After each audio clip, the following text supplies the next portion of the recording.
I'm curious. So in your TEDx talk, you talk about a little bit about how you became a congressman. How did that come about? Yeah, so I had a really good break when I was a kid in that I couldn't afford to go to college. And my mom's boss, who was an 81-year-old guy, went and met with him and asked him if his company would be able to give me a charitable contribution to go to college. And he said, I'm just the president. We have to ask the board of directors, come back on Tuesday. And I came back and he said the board met and they decided they will not be able to help you get to college. Nothing personal, but if they did that for you, they'd have to do it for everybody. And I just said, thank you. And I just started just like crying, like it hit me. I'm not going to be going to college. And he said, son, you can wipe the tears away. I said the company couldn't put you through college. I didn't say that I couldn't.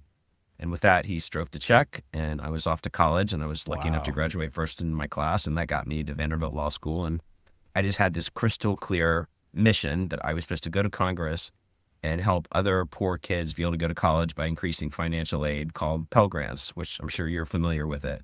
Yeah, And so when I got a Pell Grant, so thank you. yeah, yeah.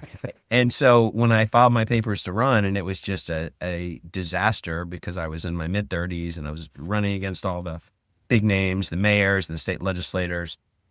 And my campaign was just a disaster. I was losing by 27 points in the polls. I was out fundraised 4-1. The leader of my own party asked me to drop out. And it was a dark time, man. And I'm not saying I was dead, but that kid from the movie Sixth Sense could see me at that point. And then I got a call I in see my Ric law office. Keller's campaign. That's right. I got a call in my law office that invited me up to this fundraiser in DC where some CEOs were getting together for the first time and invited 16 finalists to speak. And I was the last one to speak. My competition were famous guys. Mike Pence was one of them, but they were all serious. And I was the last person to speak. And I'm like, I'm so far behind. I have nothing really to lose. And I just said, guys, I've been here in the back of the room for hours. I feel like Elizabeth Taylor's seventh husband on his honeymoon night. Technically, I know what I'm supposed to do, but at this point, I don't know how to make this interesting. And they laughed for the first time that day, and that relaxed me all of a sudden. And I spoke passionately without notes, and that little talk changed everything. They ranked me number one in the country, and they spent $400,000 to support me. And a few months later, against all odds, I won a seat in the United States Congress. And so it was humor, really, that kind of got me there, or at least not taking myself too seriously got me there. That's amazing. And and you were able, I know, to eventually pass some legislation, right, around your Pell Grants. Yeah, it was a lucky break. The head of my education committee drank too much wine and was all tan and chain smoker. Nobody'd heard of him. His name was John Boehner.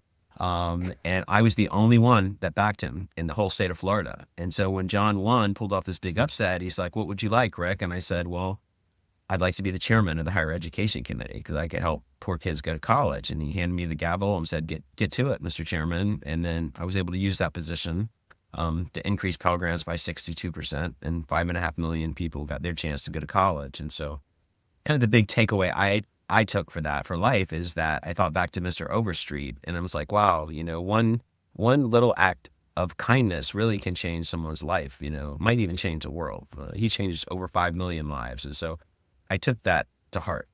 Yeah, and it's cool how that chain of events too. Like it took that act of kindness. It took your wherewithal to use a little self-deprecating humor during your talk, so that that wasn't what qualified you to be in Congress, but that's what got the attention of everybody to go, oh, this guy might be be someone we could back.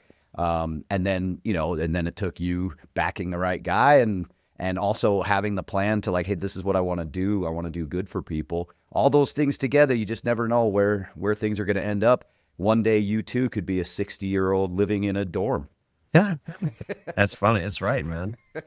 I like something you said too, though, about like just creating, a culture of levity, because someone like you, Paul, like you're gifted. You have, and I think there is an innate component to humor. Obviously, we can have better skills, but I think anybody, whether you're naturally gifted like you or others, you can create a climate of levity at Yeah. work. Like I love it when we go into a meeting and it's strangers and the boss says, okay, we're going to go around the room and everybody tell me one fun fact about yourself that we wouldn't see on your resume.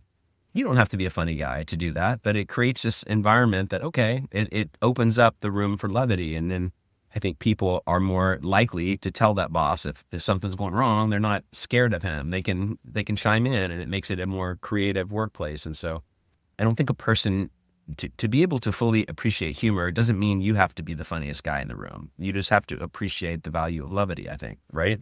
Oh, absolutely. I mean, that's why I always start my show with like, what's something weird that you love or something weird about yourself that makes you happy? Because and Harvard Business Review did a study, and they had teams that were supposed to come up with creative solutions to complex problems.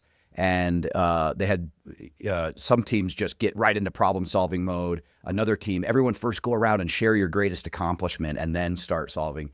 And then another group, everyone share something embarrassing from your life.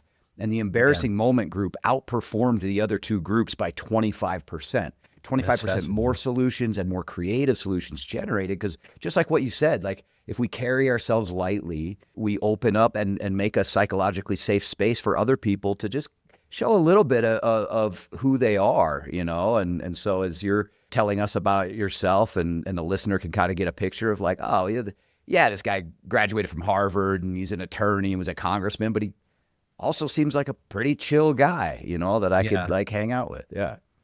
Well, it's funny, you use that term psychological safety, and I think that's like everything. Catch the full story on the Laugh or Death podcast, available now.